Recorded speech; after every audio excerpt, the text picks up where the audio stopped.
syndicats ont été reçus aujourd'hui à Matignon en face à face avant une nouvelle réunion multilatérale demain. Premier syndicat à avoir rencontré Édouard Philippe, l'UNSA. Vous recevez maintenant Nathalie Lévy, son secrétaire général, Laurent Escure. Bonsoir Laurent Escure. Bonsoir. Merci d'être en direct avec nous sur Europe 1 ce soir. C'est vous en effet qui avez ouvert le bal des discussions avec Édouard Philippe tout à l'heure. Dites-nous, parce que nous n'y étions pas, comment cela s'est passé ? C'était une discussion qui était franche, qui était où de chaque côté de la table on était concentrés parce que la situation l'exige. Il y a une tension sociale dans le pays qui est très forte. Il y a des enjeux énormes autour de ce dossier des retraites et donc il était naturel qu'on essaye de faire de ce moment un moment où le dialogue soit à la fois franc, direct et j'espère constructif. Alors constructif, on va s'arrêter sur ce mot-là, à froid, quelques heures après, parce que vous avez effectivement démarré en début d'après-midi. Quel est votre état d'esprit ? Est-ce que vous êtes, oui ou non, rassuré ? Moi, je ne cherche pas ni à être rassuré ni convaincu. On avait mis sur la table un certain nombre de dossiers, notamment des garanties pour les secteurs les plus impactés, le besoin d'un chantier de pénibilité à la fois pour les salariés du public et du privé, le besoin d'aménagement de fin de carrière, ainsi qu'un petit coup de pouce au minimum contributif, c'est-à-dire la fameuse base pour ceux qui ont travaillé toute leur vie, qui devait être fixée à 1 000 € et dont nous, on veut qu'elle vise le SMIC. Et sur ces éléments-là, sur cette pénibilité, sur cette fin de carrière, etc., vous avez senti qu'il y avait une inflexion possible ? Plus exactement, j'ai senti une écoute attentive du Premier ministre et donc des signes d'ouverture qui resteront à confirmer, soit dans la multilatérale demain, soit dans l'expression du Premier ministre demain soir. J'ai compris qu'on pouvait avancer sur ces chantiers. Ça ne veut pas dire qu'on a de garantie, mais qu'en tout cas, il y avait une discussion possible pour qu'on crédibilise le fait que le système universel qui veut être égalitaire soit en même temps équitable, parce qu'il y a des disparités sur la pénibilité ou sur les fins de carrière. Mais Laurent Escure, Laurent Escure, si on avance sur un de ces points, mais pas l'ensemble, qu'est-ce que vous dites ? Alors, demain soir, à l'issue de cette multilatérale, de cette plénière.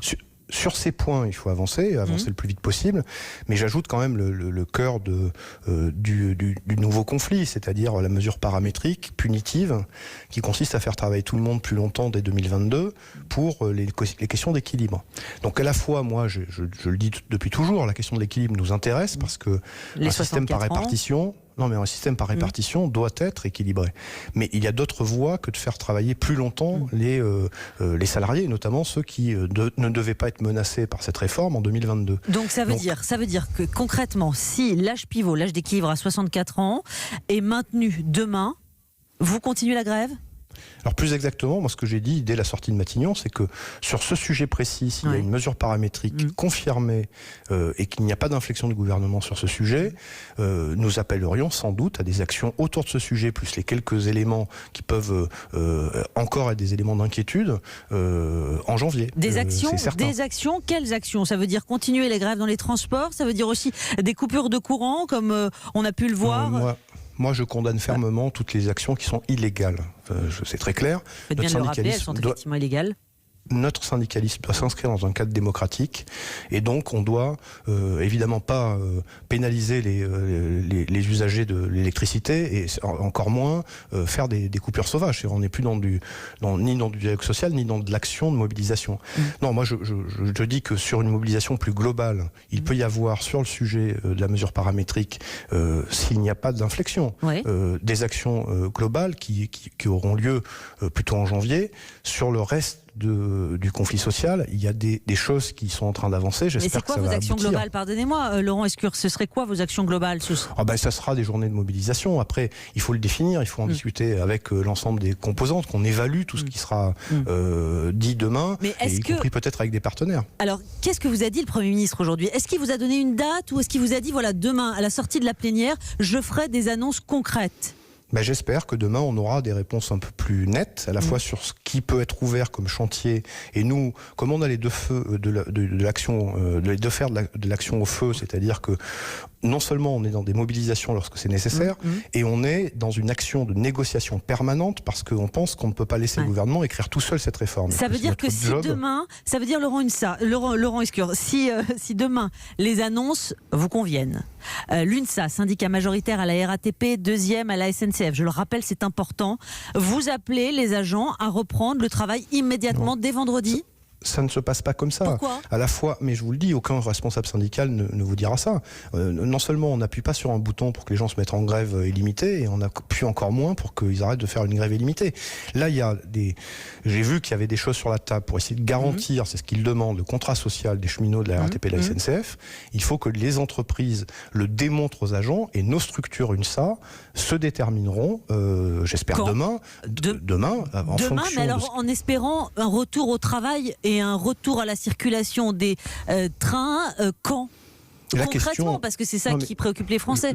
Je comprends, mais de la même façon, pour tout un tas de raisons, les trains, certains trains, c'est déjà prévu, rouleront. La question, c'est de savoir combien. Si les engagements du gouvernement permettent de sortir du conflit, c'est tant mieux, mais les agents de la RATP et de la SNCF et nos syndicats UNSA de ce terrain auront la totale liberté de regarder si en effet le compte y est ou pas. J'espère que le compte y sera, mais c'est à vérifier. On n'appuie pas sur un bouton, c'est ce que vous nous dites, Laurent Escure. Un mot encore. Il ne faut pas traîner, a dit Philippe Martinez, le leader de la CGT, à la sortie, lui, de son entretien qui a été pour le moins rapide avec Édouard Philippe. Il est beaucoup plus fermé que vous. Vous pensez qu'on va là, vers une désunion syndicale, les réformistes, vous, la CFDT d'un côté, et la CGT qui n'a peut-être pas été entendue ?